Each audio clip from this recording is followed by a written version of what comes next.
Well, welcome to Coloring with the Cast. We are glad to have you here. We know the inventiveness and the fun that you create, and we're trying to kind of match that a little bit here as well. So, Comic-Con, what's it like bringing these characters, this information to the fans and people who love it in so many different ways, so many different ages, so many different demographics?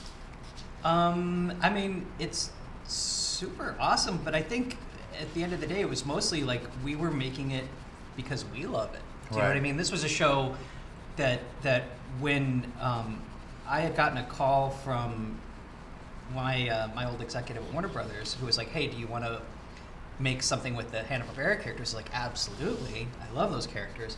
So this show really was born out of like trying to find a way to do something with those characters in a way that felt modern to me, but still kind of honored a lot of what was really cool about them, right?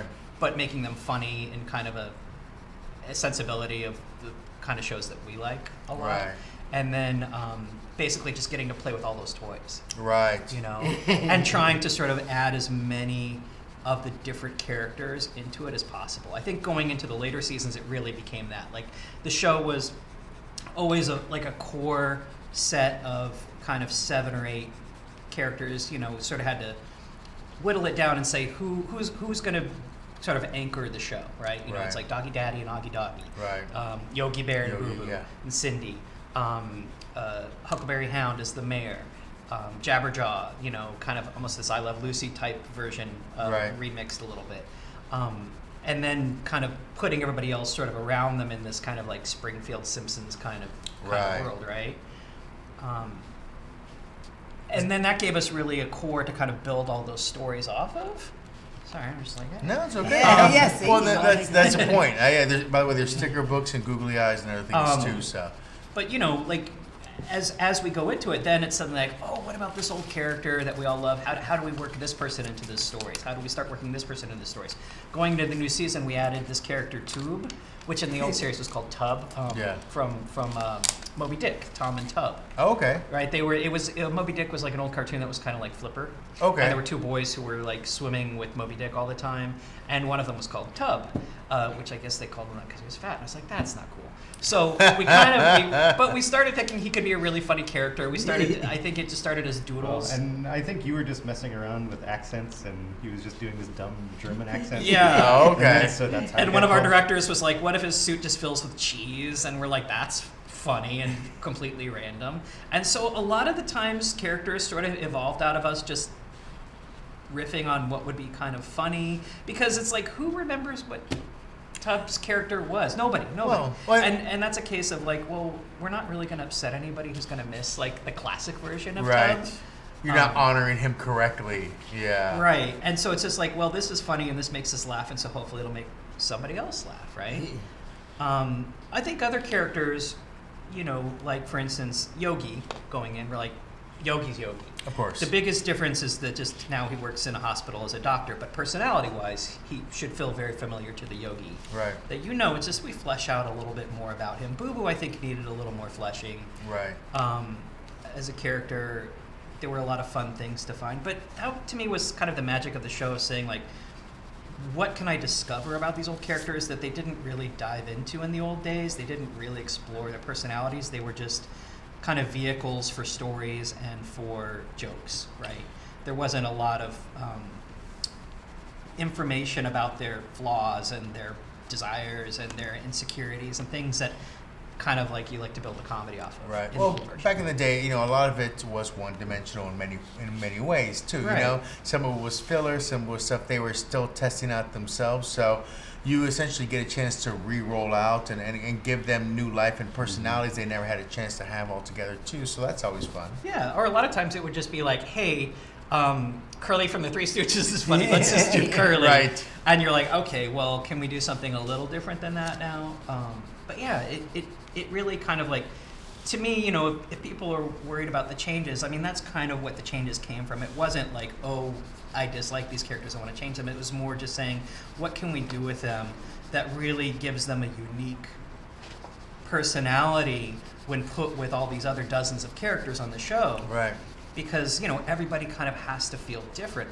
if you look at the old classic thing, I couldn't really tell you like how is Squidly Diddly drastically different than Magilla Gorilla, Right. than a bunch of other characters. They're all kind of generic Right. to some degree. Great visual designs, fun voices, great settings, but not really.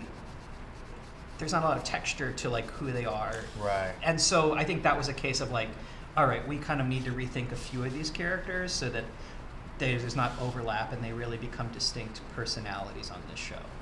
So with the panel here at Comic-Con, you're talking about a two-parter and a bunch of other fun information too. So what can they expect here on the panel? Someone else take over. Well, this is sort of our big multiverse crossover, and early in the season, our executive Sam Register was like, hey, we now have access to all these Cartoon Network characters. So we started talking about how that might go down, and pretty quickly it started off as sort of a worlds collide sort of thing. I think we've definitely given it a Jellystone spin.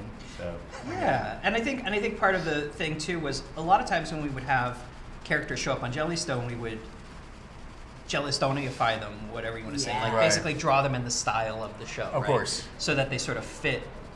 They feel like they're in this world. Right. This was very specifically, we are not changing the style of these characters. Oh. We're drawing them in their original styles with their original voices. yeah, and it literally is like, a different universe. So. Yeah. So it really felt like the old cartoons collided with the show Jellystone. Right. And that was kind of the idea. Did it make it That's harder really for shady. any directors out there to kind of put their, because some things, when something's off a little bit, it's like putting modern art next to like a Pollock, and you're like, oh, there's this here, and you're like, I don't know if all this room needs to have, this and plus pop art plus everything right next to each other all in one place, The so, challenge is just making sure that you do it exactly like the old show. I got you. Like like we had Craig McCracken and Gendy Tartakovsky look at it, give us their feedback, make sure that everything was correct with the Powerpuff Girls. Craig gave us some notes of be sure to set them up like this, and having Maxwell Adams, obviously Billy and Mandy, Right. was perfect. Yeah. You're I've been here the whole time. oh, I had no idea you created Yeah, Billy yeah. Mandy. Wow, big fan. Nice Thanks.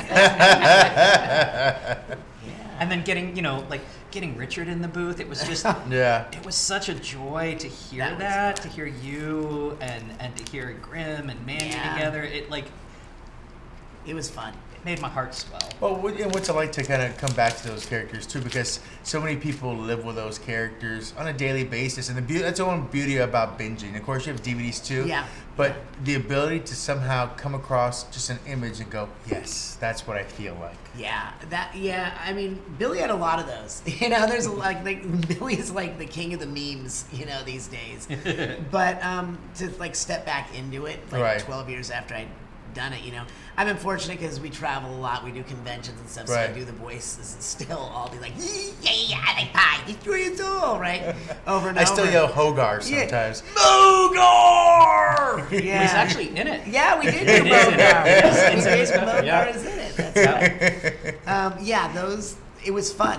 I was a little anxious because they were on we were on a phone patch or they were on Zoom at home. Right. I was in the booth, and my whole thing is always, it's been 12 years. Does it still sound the same? And he got tired of me asking. Does it still sound the same? Yes, it sounds the same. It sounds the same. Since I was at home, I was actually in the bathroom, and I haven't heard a single thing. Yeah, exactly. You Right. didn't hear anything. Yeah, Right. yeah. Better echoes, better echoes. sound off the walls in Yeah, there. really, Billy's like this. Hey, Mandy. Yeah. Right. Hey, Mandy, what's up? Hey, Mandy, what's up? Right. Yeah. That's Billy. Well, That's you- Bill. That's it. That's it. You nailed That's it. That's also me. Luckily, you'd already gone through puberty, so we don't have to worry about too much of a break coming I don't back know there. that I've ever gone through puberty, but that's a whole other story.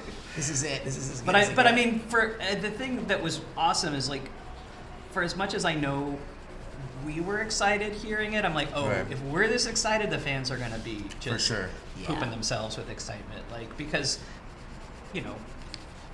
we're in it, and we felt like little kids again, Yeah. just Right. being back on the show and Well, hearing multiverse it's an it word right there. It's hot right now. Whether it was, I mean, we had Warner Multiverse game with Scooby and them Yeah, playing, right. and then you have Deadpool and Wolverine also doing multiverse. So there's multiverses everywhere, Which is and interesting. Yeah. It's an interesting combo, Deadpool and Wolverine. Well, Yeah, that was in the comics, Yeah, I don't Yeah. think I ever saw that. but they both were from Weapon X. Oh, okay. So That's why. getting into the Yeah. nerd. No, but thing. see, I didn't realize See, that. No. Deadpool you need to start that. came from the Yeah, the you need to start the Weapon X sentence with I didn't actually. realize that. I did not Actually. realize that. Yeah. Well, but that's I think multiverse is the Wonka machine that allows us to Yes. make any nostalgia happen at For any sure. time from anywhere. So, case in point, we have Robert Downey Jr. as Victor Von Doom Right. coming out, and so now we have to like explain why that is a thing, Right. and Yes. so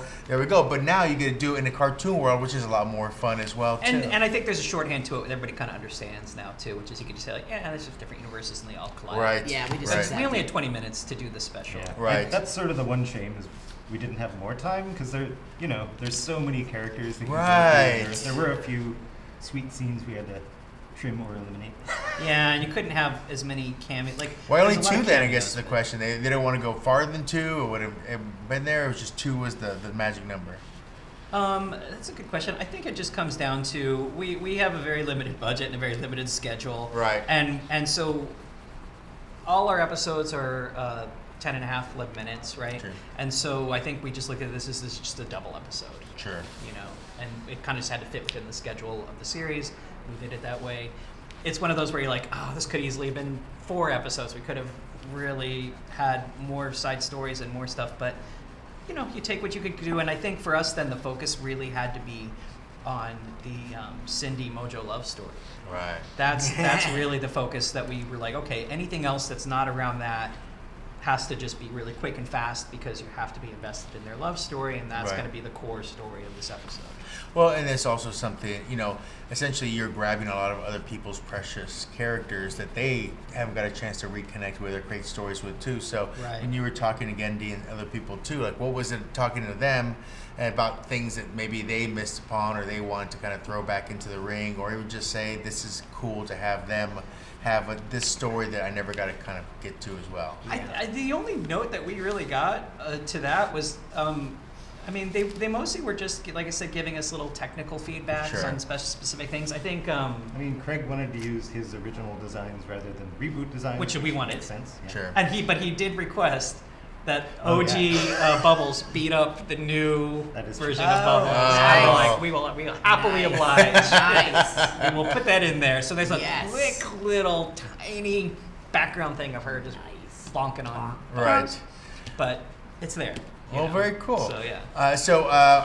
What's the panel going to have? Are you going to have information? Are they going to see any new some new stuff on there too? I mean, we're gonna screen the whole episode, Okay. so they'll get to see the whole thing, and then we'll basically just do a little Q&A like this and answer fan questions for a few minutes, and then they'll shuffle us out. Very cool. Last question, of course. I love anything animated because I'm a big fan of voice actors as well.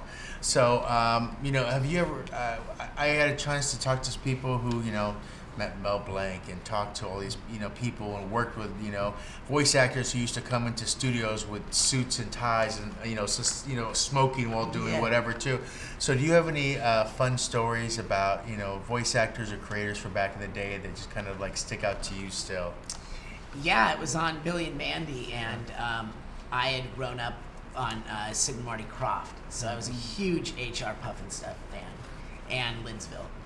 And our voice director, Chris Zimmerman, at the time on Billy and Mandy, said, "I have a surprise for you on our what was our record day? Tuesdays or Mondays? Tuesdays. So Tuesday. Not Jim.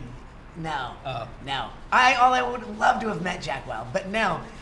There, sitting next to me in the booth that day, was Billy Hayes, Witchy Poo.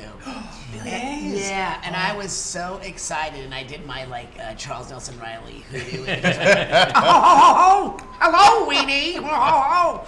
And she goes, That's "Oh good. my gosh, I wish Charles could see you doing that. He would love it." And she goes, you know, we have the same birthdays, me, Alice Ghostly, and Charles Nelson Riley, so we all Okay. share a birthday in the same week. So we always go to dinner, and I'm going to dinner with them on Wednesday. And I Right. said, oh, man, I would love to go to that. And she goes, oh, honey, you're not invited. But it was the best day. I was like fanboying left and right. She was so sweet and so talented. And that was when she played the granny, the I like pie episode. Right. Pie, pie, pie, pie, pie, pie, pie. That was it. That was it. Yeah. Oh. Yeah. She fishes and pulls me up out of the river, out of the sticks, Like you do. like you do, Like you like do. one does. Like Like one one is. does. Exactly. Yeah. So Very that's cool. my big day was on that one. Any stories you come across in some classical people or anyone that you remember, or any kind of information they gave you as you kind of started down your road into animation? I don't know. There's so many good ones. Malcolm McDowell was on our Billy and Mandy Christmas special. Yes. It's always nice when somebody comes in and they're Gilbert just- Godfrey. they're not only as cool as you thought they might be, but even cooler. Right. Yeah.